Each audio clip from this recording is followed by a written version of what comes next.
Hello, good morning, or good day, good afternoon, or good evening, wherever you are. And thank you once again for joining me. And if you are new to this channel, please subscribe.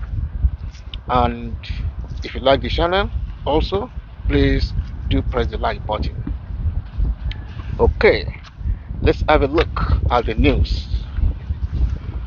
Um, I'm gonna be having a little talk or a review or analysis of the main events in the last 24 to 48 hours, or in the last 2 days really. The Well, probably one of the biggest headlines so far, or if not the biggest issue that has happened, has been the missile strike, or the stray missile strike into the Poland or NATO territory. I noticed that when the missile actually struck this farm area or farm depot in Poland, um, an area that is very close to the Ukrainian border, most of the medias immediately blame this on Russian Federation. And even here in UK, most of the newsprints have their headline with the caption of Russia attack NATO country, or Russia's missile hit NATO territory. It appears that some people were looking for ways of escalating this violence or conflict or war, and I actually saw an article by the Latvian deputy prime minister that accused Russia of attacking NATO territory, and that there should be a comprehensive, or a very a correspondence and corresponding response to the attack. And many other comments were similar anyway. When I heard the news, I very much doubt that Russia will actually attack NATO territory. Not so much that they're scared or worried, but I think they are struggling at the moment to contain or defeat the Ukrainian NATO-backed Ukrainian soldiers in within the Ukrainian territory. And I said to myself, it would be very foolhardy of them to, at this stage, try and open a new front or expand the territory or the areas of the conflict. Then later on, news will come on Telegram channel following the release of some pictures. Some Russian bloggers or pro-Russian Telegram channel disputed the fact that this was a Russian missile, based on what they've seen, that is the serial numbers and some of the references on the fragments of the missile that struck this farm or grain depot, the silo in Poland. And they immediately said it is certainly, or almost certainly, got to be an S-300 missile, which is an air defense missile that must have been fired by Ukrainian that went into Poland. And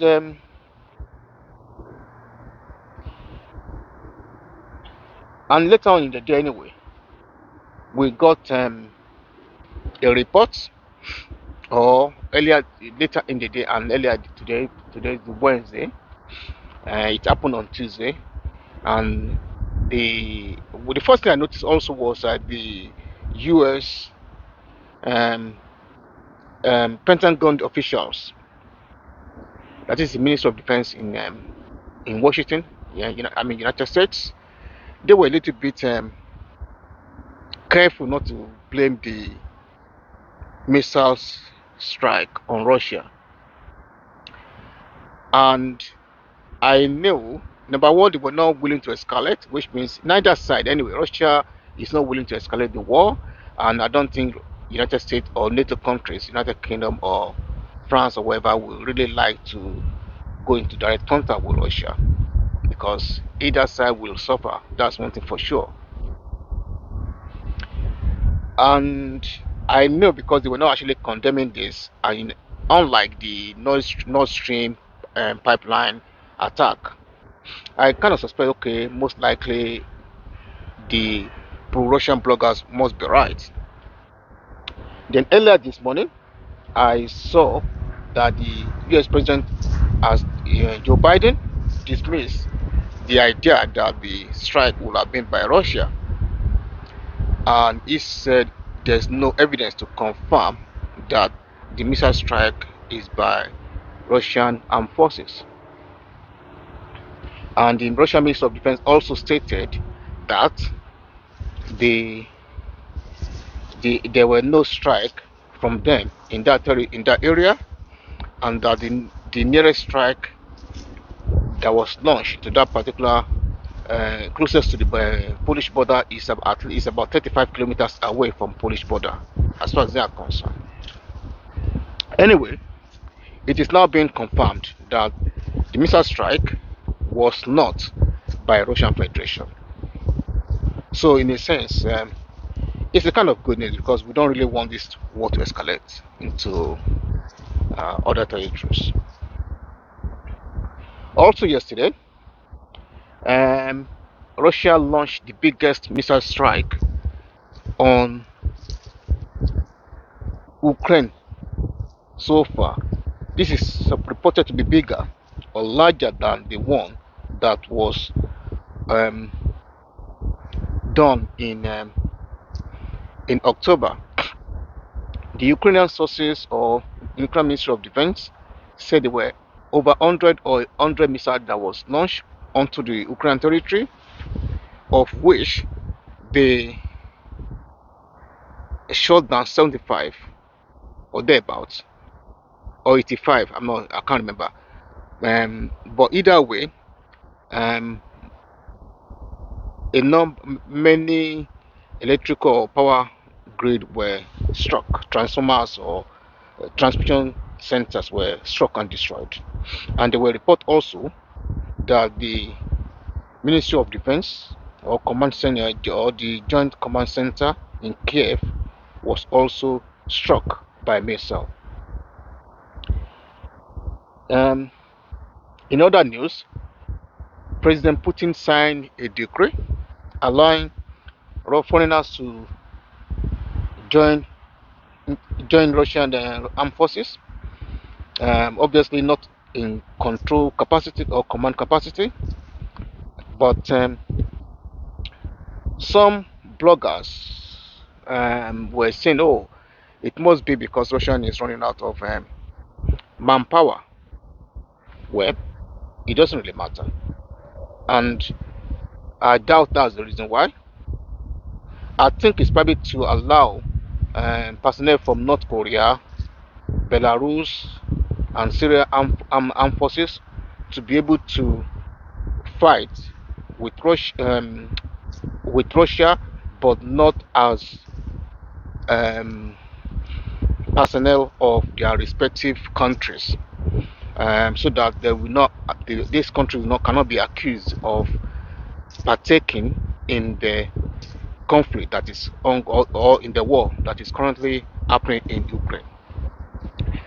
This is no difference to what we already seen in the Ukrainian manpower. There have been reports of personnel from United States, United Kingdom, France, and other NATO countries fighting with Ukrainian armed forces, and some of them were reported to have just recently left their respective countries' armed forces, and retired or whatever, resigned, and then went to fight in Ukraine. But well, I'm not really sure that's the case. I think they've just been embedded within the Ukrainian armed forces to fight or support the Ukrainian army. And there were some people that made some possibility after, I think, a certain period of time, they could get Russian citizenship or residency and so on and so forth. And some people made jokes that, okay, maybe also some will go and they might be able to even get the possibility of marrying Russian women or getting um, um, wives from Russia, which some men jokes about it on Telegram channel. That, oh wow, I wish I'm younger, I will go and so on and so forth. If only for that, they will go. Uh, and like I don't think I mean some people, like I said, there's some people that say okay, it's not good, it's a bad sign, or that they should also think about the security implications and so on and so forth. But really, I'm sure they can work, they will find a way around these security implications. Oh, there's no doubt there'll be some security. There might be some people that are spies or whatever that we wanted to, that would like to pretend to be wanting to fight for Russian Federation, but really they got other motives.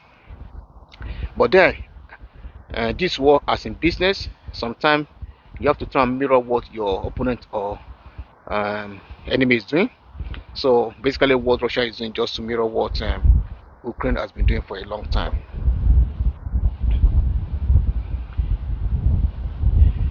Um, the one of the consequences of yesterday's attack on by Russian aerospace command is the pumping of oil to Hungary. Yesterday, it was reported that Ukraine stopped pumping Russian oil. The flow of Russian stopped the flow of Russian oil to Hungary, and it was later. There was obviously the Hungarian government spoke with their counterpart in Ukraine, and they were told, or it was reported that the reason why the pumping of oil stopped was because the pumping station was unable to pump the oil because the electricity that was supplied, the transformer that supplied electricity to the pumping station was damaged in the strike on Ukrainian infrastructure, electricity grid. Okay, I think I'm going to leave that there for now. And oh, just before I round up, there we've had further report by the G20 or reported joint statement following the G20 meeting, and basically they've agreed to put out a statement stating that the majority of G20 countries condemn Russia's war in Ukraine. I suppose this is probably correct because G20, as we all know, is made up of 19 countries plus EU. So, if the Western countries, which are 9, and the other side is also 9 or thereabout, then you have EU, which will vote with the Western countries. So, I think you could say majority of the countries condemn the current conflict in Ukraine. So that's not a big. There's no unanimous general agreement in terms of the statement that were issued. Basically, it's just okay. Majority or most, not majority, most or something like that, condemn the war in Ukraine.